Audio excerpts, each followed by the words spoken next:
I'm going to tell you a story. Once upon a time, in the faraway and enchanted land of Bloomsburg, Princess Angela and her fair cousin Leanne entered the fine establishment of the good old days. Meanwhile, from across town, from the far less enchanted land of Berwick, Prince Jason rode in on his trusty steed, better known as Mustang.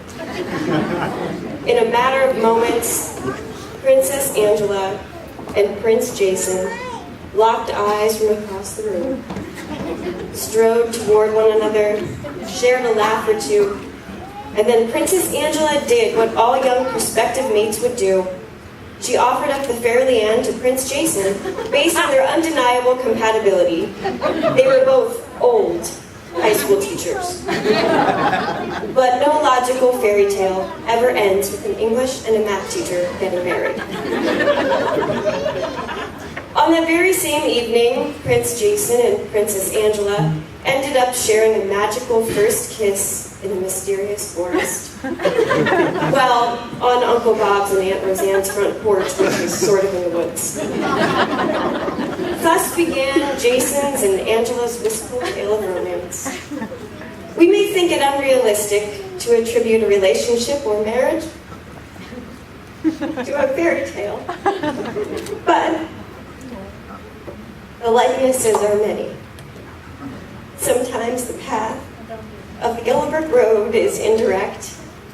Other routes are wrought with obstacles much akin to the spells of evil witches and wizards. And sometimes we lose a glass slipper or two. But the best part is that we get the opportunity to create our own happily ever after, just as the bride and groom will begin to do today. Growing up, Ange always wanted me by her side, whether it was while she tried to play with my toys, dress up in my clothes, or hang out with my friends. Though it was not endearing during my teenage years, she has bestowed upon me the greatest honor by choosing me to stand by her side on one of the most important days of her life. She is a sister I never had. Let's raise a toast to the new couples happily ever after.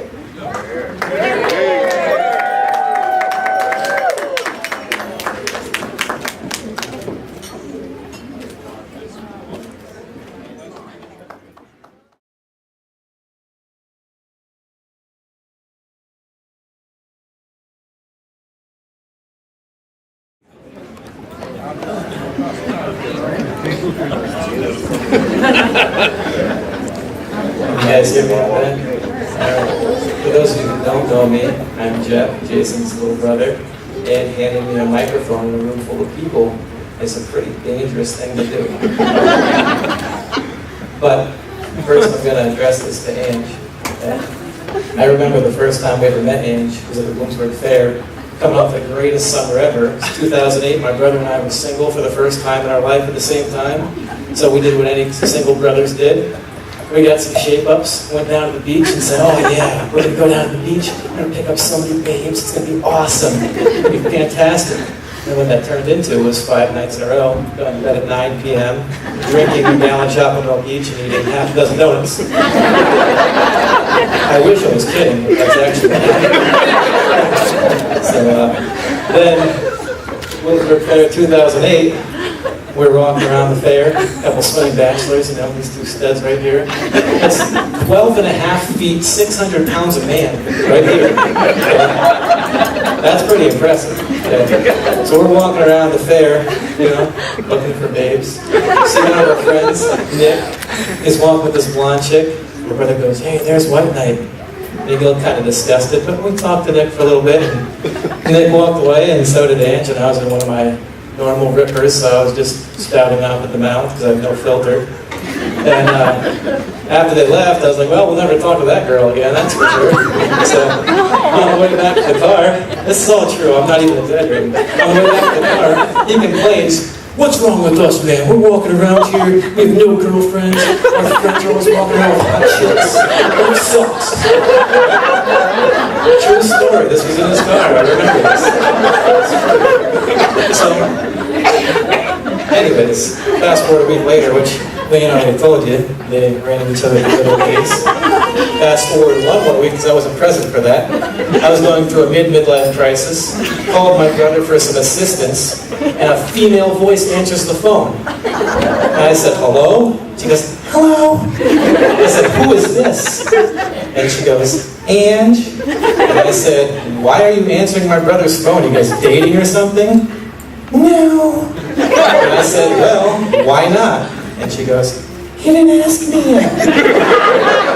So, I'll keep it PG. I said, Jay, so I'm pretty sure I was on speakerphone. I said, what's your problem? Just do it already. I said, so if he asks you out, will you say yes? Yes. I said, all right, my job's done. I have real life issues, so when you finish getting a girlfriend, call me back because I have a real problem. So that is the story of how I've come to know Ange. And while everybody expects me to say something vile or disturbing or to offend all these small children here, to you, Angela, I would just like to say, I have never seen my brother happier in all my life than he is with you. Now, here's the other fact. We're 12 and a half feet tall, 600 pounds, but we cry at the drop of a hat, so we have to turn my attention away from me. So anyways...